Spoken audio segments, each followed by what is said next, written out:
Texas Homestead Exemption. What is it and what can it do for you? Hi, I'm Brandon Larson with DFW Sold by Brandon, and today I'm talking about everybody's favorite topic, taxes.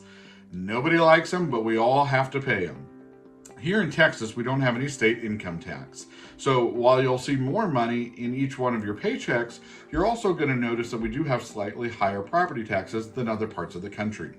This helps keep our communities going and our schools fully funded, but can mean slightly larger mortgage payments than maybe you're accustomed to. In order to help offset this increase, we have the Texas Homestead Exemption. Property taxes are calculated based on the tax assessed value of your home. Every 3 years or so, the Central Appraisal District for your home's area will determine the tax assessed value of your home. This is different than perhaps the fair market value, but oftentimes is somewhat similar. The tax assessed value is then reduced by a set amount on the Texas Homestead Exemption, and your taxes are then calculated on that reduced amount, thus saving you money on your total property tax for that year. The tax exemption does have some criteria. One, it must be your primary residence, and you must have lived in the home as of January 1st of the year in which you first applied for the exemption. Basically what that means is if you purchase your home between January 2nd and December 31st of any given year, you will not be able to file for that exemption until the following year once you've lived on the home lived in the home as of January 1st. Secondarily, like I said, it must be your primary residence. They're going to want to see a photo ID from the state of Texas showing the home address as your home address. It can be any home under 20 acres, but it must be your primary residence, and it must be in your individual name. It cannot be owned in an LLC or corporation or something like that. It's a very easy application. You can download it from the Central Appraisal District for your area, and you don't need to pay anybody to help you with this.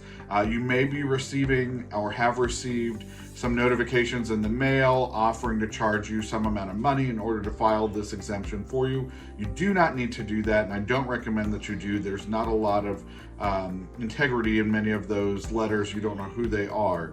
But it's a very easy application. You can get that online from the Central Appraisal District for your area.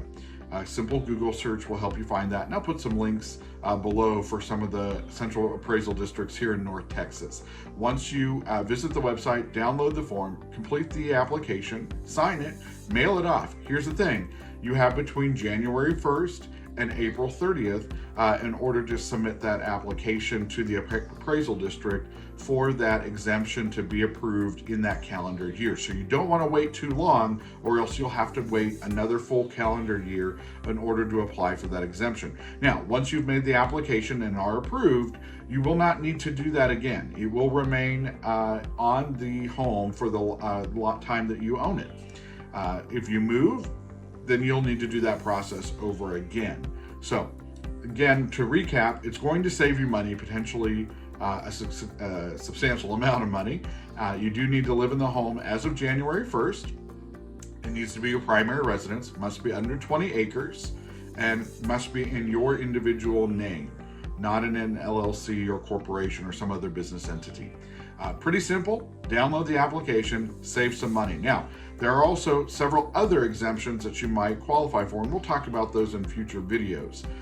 But today, that's the Texas Homestead Exemption. Again, I'm Brandon Larson with DFW Sold by Brandon, and I look forward to assisting you with all of your real estate needs.